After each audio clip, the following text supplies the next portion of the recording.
HighBridge, a division of Recorded Books, presents The Land of Flickering Lights, Restoring America in an Age of Broken Politics, by Michael Bennet, read by Michael Bennet. For Susan, Caroline, Helena, and Anne, with all my love. Prologue. On the 35th day of the longest government shutdown in American history, I rose on the Senate floor to protest. As much as against the shutdown itself, I lashed out against the inaction that has seized our government throughout the last decade. The vast majority of Americans elect representatives to Washington in the hope that their representatives will do something useful on their behalf. Of course, they know this work involves argument and even principled disagreement. But most Americans, along with most members of Congress, would expect this disagreement at some point to give way to the work of governing a nation. The last decade, however, has seen our politics break down, and the American people become increasingly disgusted with the inability of the two parties to collaborate in the country's best interest. The 5 stories told in this book are not ones parents would tell their children if they wanted them to be proud of America's federal government. Civics teachers will not turn to them for lessons on how our republic ought to work. These stories will not form the basis for a book about what John F. Kennedy called the most admirable of human virtues, courage. Bipartisan ineptitude, laziness, and an absence of vision gave loose rein to a small minority, mainly the Tea Party and later the Freedom Caucus, along with their wealthy backers, who turned American political processes against themselves. That small minority simultaneously demanded untenable policies and broke down public confidence in our government.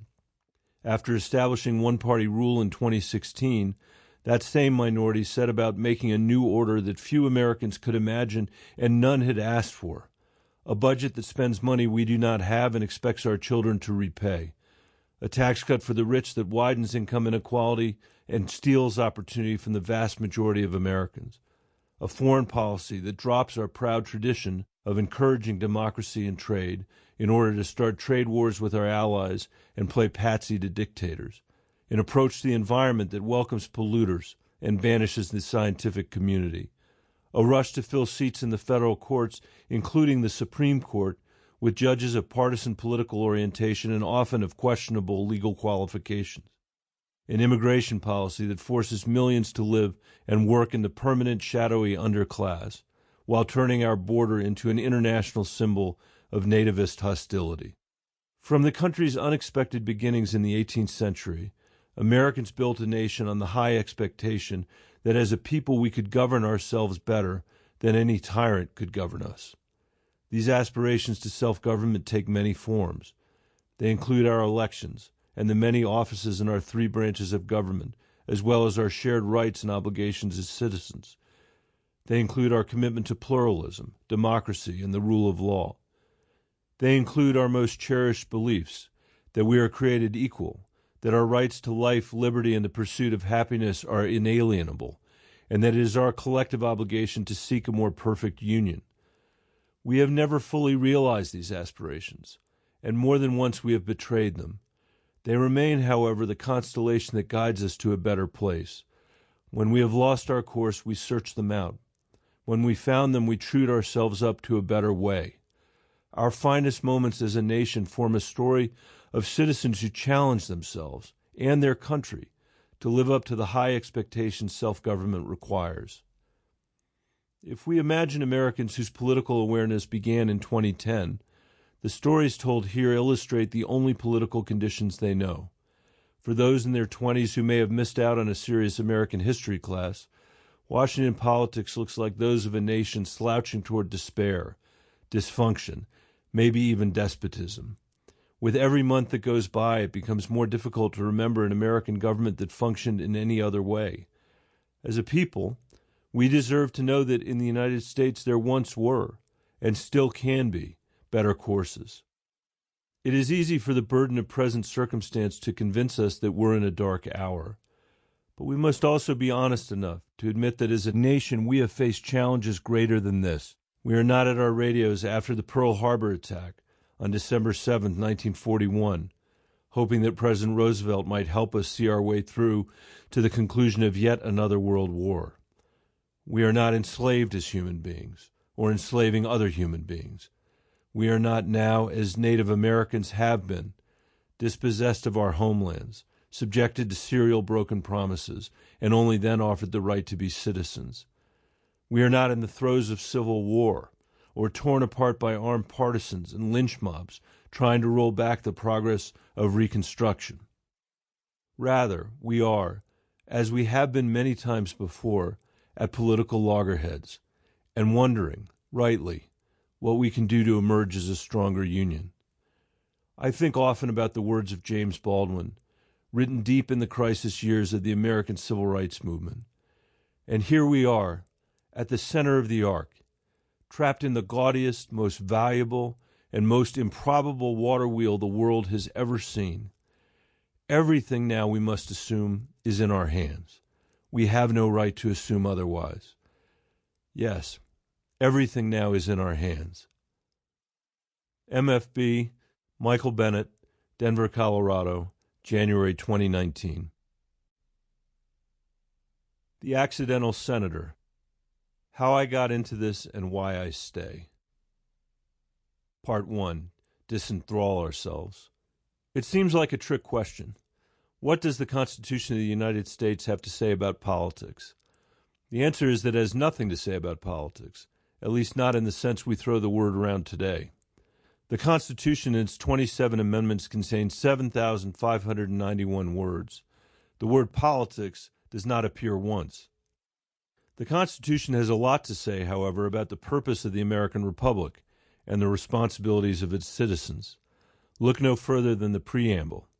It reminds us that those who proposed and ratified the Constitution did so for specific reasons: to form a more perfect union, establish justice, ensure domestic tranquility, provide for the common defense, promote the general welfare, and secure the blessings of liberty to ourselves and our posterity. The Constitution is a document centrally concerned with accomplishing certain objectives and with the procedures we should follow to achieve them in a fair and orderly manner. It is not about a partisan game of capture the flag. It is not about spin. It is about doing things, which is something Americans have always seen as a national characteristic. We are a can-do people. Isn't that what we tell ourselves? The Constitution may not contain the word politics, but it contains plenty of terms like governing, do business, perform, and provide for, all of them having to do with accomplishing tasks that serve the public good. We commonly refer to the president as the chief executive. Executive is another term found in the Constitution, but we tend to gloss over its meaning. Whatever else the president's duties are, a chief executive is a person who oversees, who manages. In his farewell address, George Washington emphasized the need to get things done. This, he believed, must be our North Star. The alternative was a civic culture that would spiral into excessive factionalism, which in today's terms means permanent partisan warfare, fueled by narrow interests and big money. It is a commonplace now in America that political campaigns never end. The less frequently noted corollary to that observation is that governing never begins. We have forgotten how to actually run the country. We have forgotten that honest deliberation between people with different points of view leads to better decisions than rule by one person or one party. Decoupled from any desire to govern, our politics has lost its purpose. At a moment like this, if you find yourself tilting toward one end of the ideological spectrum or the other, you would be forgiven for thinking that the worst thing you could possibly do is let down your partisan guard. A sucker's bet if there ever was one. The other side will never join you in good faith. You'll be taken for a ride. Besides, there's no point in seeking agreement with the other side because its red-faced, undemocratic faction will never allow you to reach one. As citizens, when we reach this point in our thinking, we reach the point of greatest vulnerability. To believe that we can counter the threat of some bad version of one-party rule only by replacing it with a preferred version of one-party rule is to be charmed out of the very pluralism we must protect, the idea that we draw strength from differences and wisdom from honest debate. Is it naive to believe that at this moment in American history we can restore public trust in our republic? Is it naive to believe that elected officials can live up to the high expectations of that trust? Some may think so, but it's a pipe dream to believe we can move forward as a nation without devotion to the historic ideals that have offered us a path to address our problems in the past and can do so now. In today's Washington, our politics have emptied themselves of imagination, integrity, and efficacy. Politics do little except generate more politics. Yet politics are beguiling. They are a strange force, simultaneously repulsive and seductive. Luring us with flattery and outrage, they flood our cable channels and social media feeds with opposing fronts of hyperbole. A never-ending series of melodramatic episodes with their penny-ante villains and heroes. We find ourselves spellbound by a face-off between mutually exclusive and untenable positions. Under these circumstances, our first duty, as Abraham Lincoln advised, is to disenthrall ourselves, to snap the spell of dogmatic and useless commitments, and remodel our politics for our uniquely stormy present. We should ask ourselves whether repetition of last night's talking points on cable TV has the chance of educating our children, providing affordable health care to more Americans, securing our economic future, or defining America's role around the globe. We need to remind ourselves that the real work of politics, in its best and highest sense, is not merely about disagreement. It is not about slaying the dragons of some demagogue's invention. It is about our families and our neighbors and the quality of their personal and civic lives. Our families and our neighbors, whether they are born down the street, on the other side of the country, or yet to be born. This book is partly about how we disenthrall ourselves, and partly about our neighbors in the largest sense of that term. It is about where we went wrong and how we can become citizens again. This book is not a memoir. I couldn't bear to read such a thing, much less expect you to. But in the following section, I share a little of my personal story just to give you a sense of where I come from and how I got here. Not to the United States Senate, but to seeing things as I do. Part 2. Pioneers.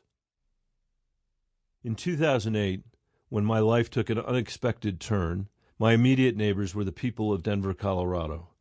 I had lived in the city since 1997, and after a number of years in the private sector reorganizing distressed companies, in 2003 I became chief of staff to Denver's mayor, John Hickenlooper. Shortly thereafter, the Board of Education selected me to become the superintendent of Denver Public Schools, a job that brought me face-to-face with America. 5 years later, Barack Obama was elected president, and he soon nominated Ken Salazar, one of Colorado's senators, as Secretary of the Interior.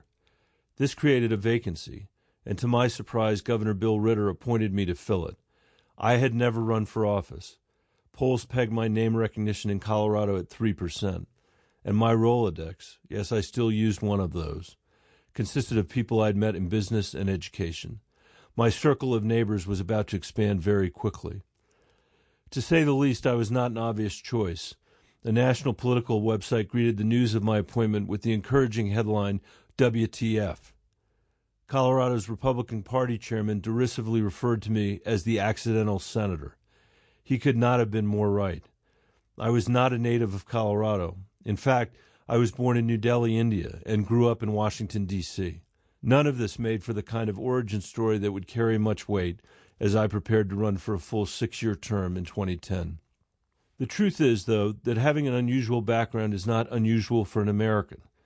When my second-grade class was asked to line up in order of whose family had arrived most recently and whose had been in America the longest, I turned out to be the answer to both questions.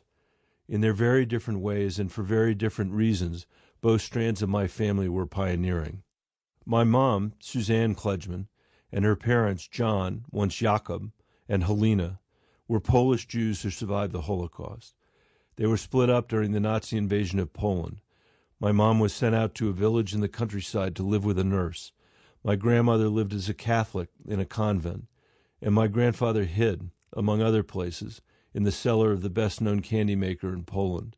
My mom learned that her own mother, my babcia, was still alive only when she arrived along with 13 nuns who then went on to a convent that had escaped destruction at the cottage where my mom was hiding. My grandfather found them together after the war's end. The reunited family lived for 2 years in Warsaw, then emigrated to Stockholm and Mexico City before arriving in New York in 1950. My mom, then 12, was the only member of the family who could speak English. She enrolled herself in the New York City public schools, eventually graduating from Hunter College High School. The three of them spoke Polish at home, but my brother, my sister, and I never learned more than a word or two of it. I have traveled widely throughout Colorado and our country, and I have never met anyone with a stronger accent than my grandparents. They knew how lucky they had been to survive the Holocaust, but that luck was colored by the memories of all and everyone they had lost. By contrast, the luck of being Americans filled them with pure joy. They never once let my siblings and me lose sight of how fortunate we are, and they saw to it we received the best education they could afford. They knew the difference their education had made in their lives and wanted to make sure the next generation shared in that treasure. As the beneficiary of their commitment, I have learned many things, but one is that every American child deserves the same advantages. I was born in New Delhi because my dad, Doug Bennet, motivated by Kennedy-era idealism, had taken a job as an assistant to the United States ambassador to India, Chester Bowles, a former Connecticut governor who had worked in Franklin Delano Roosevelt's administration. My dad grew up in Hamburg, Connecticut, a little river town.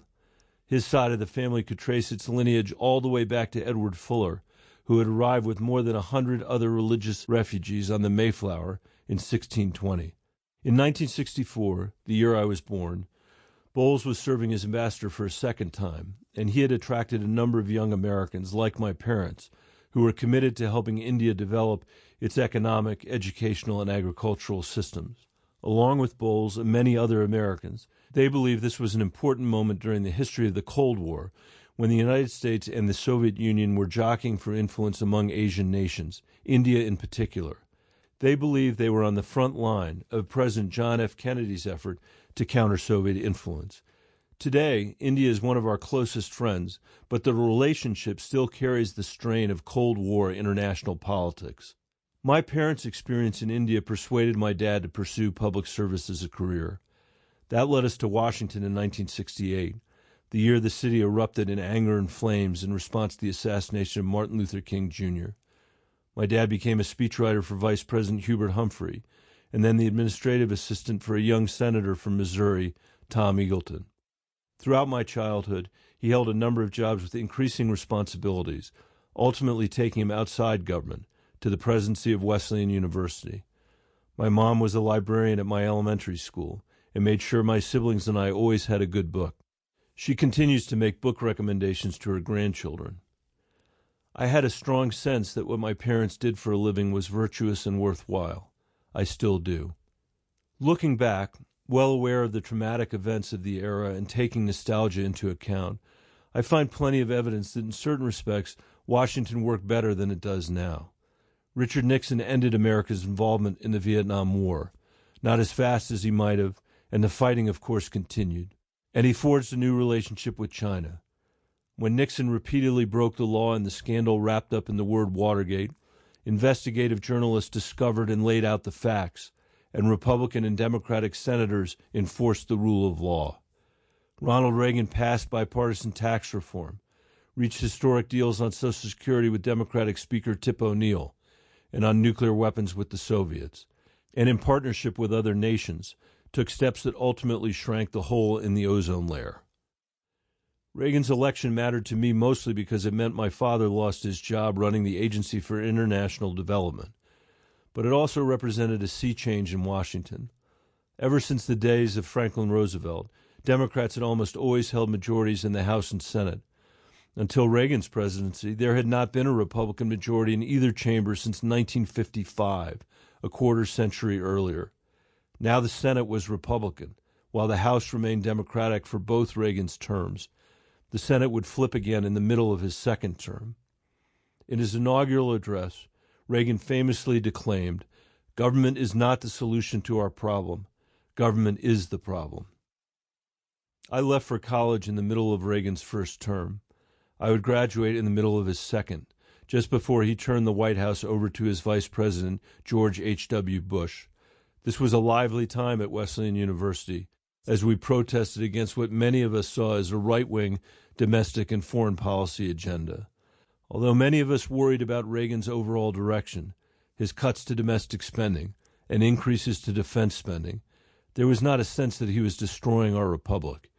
He had said in the same first inaugural address, "Now, so there will be no misunderstanding. It's not my intention to do away with government. It is rather to make it work with us, not over us, to stand by our side, not ride on our back." Reagan had a strong conservative point of view.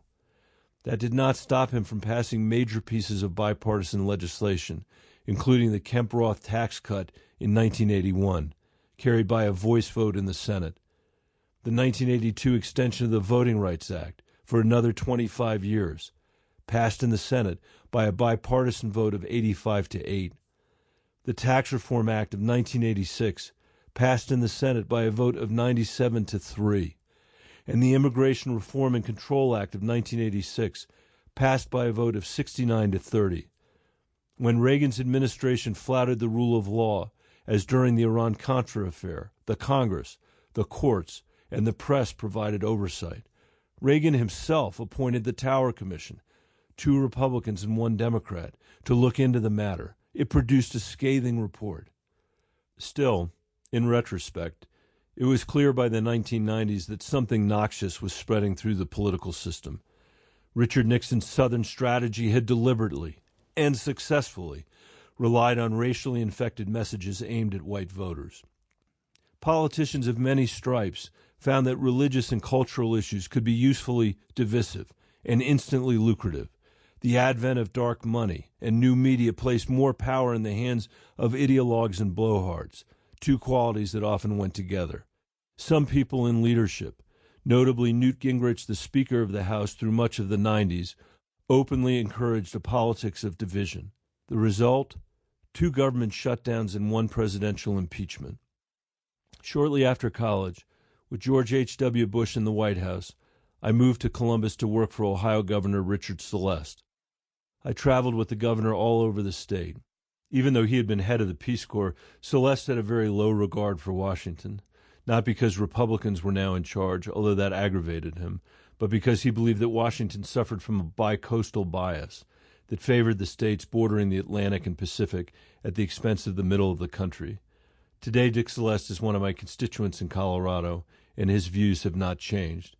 Dick himself also has not changed. I concluded that I should go back to school and learn a profession, and since the last math class I took was pre-calculus in high school, I earned a grade of 70 on the retake. I applied to law school and was accepted at Yale. After graduating, I hustled down a path similar to that of many young lawyers. I clerked for a judge, spent 9 months at a private firm in Washington, and finally landed a job with Jamie Gorelick, then President Bill Clinton's Deputy Attorney General of the United States. Her talented staff was led by a former federal prosecutor, Merrick Garland. By now, I had met and fallen in love with Susan Daggett, an environmental lawyer who had grown up in Marianna, a small Arkansas town in the Mississippi Delta. Neither of us had an interest in staying in Washington. We both thought it would be an adventure to begin our marriage in a new place, and we traveled around the country, visiting potential cities. We spent a wonderful, although uncharacteristically rainy weekend in Denver. We knew no one there, and it felt wide open.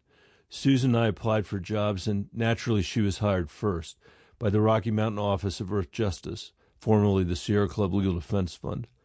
She would later lead that operation. I had concluded by then that if I stayed in the law, I would become the world's worst lawyer. Unlike Susan, I was not inspired by the practice of law, even though I had had the great fortune to work with some of the smartest lawyers and most decent human beings in Washington, both in private practice and at the Department of Justice. If I could not be satisfied under those circumstances, it seemed to me it was time for me to think about what else I could do. I sent 2 letters to Denver. The first to John Hickenlooper, a Wesleyan alumnus who had lost his job as a geologist in Denver and gone on to start one of the first brew pubs between Chicago and California. The second was to Philip Anschutz, an entrepreneur with interests in railroads, telecommunications, and energy. Only one of them called me back, and the next thing I knew I was on my way to meet Phil Anschutz. I was sitting in Phil's reception room when he and his lieutenant, Craig Slater, arrived. They were wearing clothes from that morning's dove hunt on Phil's ranch. I had shot a gun only once and never killed a bird. We had a conversation, and within 15 minutes I knew Phil was sold. I think he liked the idea of having someone from a Democratic administration. It upset preconceived notions of his politics. Slater would be harder to convince, for good reason. I convinced him that I'd never read a balance sheet or an income statement. Trying to be kind, Craig said sometimes people are just good at math, even if they have no formal business training. I referred him to my shabby high school mathematics record. Over the coming weeks we traded calls. I had the sense Craig was dodging me, hoping I would give up. My wedding drew closer. The prospect of showing up in Marianna, Arkansas, to marry Susan without a job was not what I might have wished. Just in time, Anschutz agreed to hire me. I would have to take some business classes at night and learn the fundamentals of how companies make payroll. If it didn't work out after 6 months, he and Slater would provide a recommendation to a Denver law firm. During my first week, I joined a meeting my colleagues were having with a group of investment bankers from New York. As the hour wore on, I began to realize that I had no idea what anybody was talking about. It was like listening to a foreign language. It occurred to me at that moment that there was a vast aspect of American society that I knew nothing about. 3 or 4 nights a week I went to class to study business valuations and accounting, a class everyone, including every liberal arts major, should take. I was charged out-of-state tuition, steep even then. I did my homework at the student union on the Auraria campus in Denver and ate Taco Bell for dinner. In time, I began to understand something about an entirely new language, one involving balance sheets, income statements, and risk assessment. Just before my 6-month deadline, Craig and Phil assigned me to study Force Energy, a small independent oil and gas company with assets in the Gulf of Mexico and Alaska. For months, investment bankers had been coming by our office to peddle equity deals in oil and gas, but commodity prices had fallen so low that a sizable number of companies were facing bankruptcy. In many of these companies, the equity was now worthless. Force Energy was one. We did not trade debt. Phil Anschutz was interested only in making long-term investments. In general, we looked for well-run companies with terrible balance sheets. And it was important to us that once a company was in bankruptcy, we were able to get it out as fast as we reasonably could. A company in a long bankruptcy can become a wasting asset. We started buying Force Energy's debt when oil was $11 a barrel. By the time the court approved our plan of reorganization, oil was at $18. Thanks to commodity prices I did not control and never would, I was off to a good start. The last transaction I worked on with Anschutz involved the bankruptcies of 3 different movie theater companies, Regal Cinemas, United Artists, and Edwards. Their owners, mostly private equity and hedge funds, had borrowed catastrophic sums of money to build stadium-seating theaters, prematurely cannibalizing existing locations, on the theory that as a result, attendance would grow. It didn't. Cash flow per screen plummeted, and the company's debt began to trade at distressed levels. In the end, we saved the companies by restructuring the $3 billion of debt the prior owners had borrowed into a manageable $450 million. We created what was then the largest movie exhibition company in the world, Regal Entertainment Group, and also built a new digital advertising business. My daughters often bemoan my small role in the latter when we are sitting through 20 minutes of commercials before a movie starts. I assure them it was worse when all you could see were static slides of boring trivia questions and ads for the local muffler shop. They remain unpersuaded. Years later, when I became superintendent of the Denver Public Schools, critics would say ominously that I was going to try to run it like a business. I would remind them that I made my living helping buy distressed companies and getting them back on their feet, saving jobs and investments, and that I knew private institutions could fail just as public ones sometimes did. The years at Anschutz were a crash course in why some institutions succeed and others don't. As my years at Denver Public Schools later would do, my experience in business gave me a new, more tangible understanding of our economy and our democracy. Part 3. Let the public proctology begin. I would soon draw upon that understanding because John Hickenlooper, who was by then a friendly acquaintance and returning my calls, asked if I would help him in his campaign for mayor of Denver. Now a real estate investor, successful restaurateur, and philanthropist, John had waged a winning effort to keep the words "mile high" in the name of the Broncos Stadium. Out of the 8 or so candidates running... Sample complete. Ready to continue?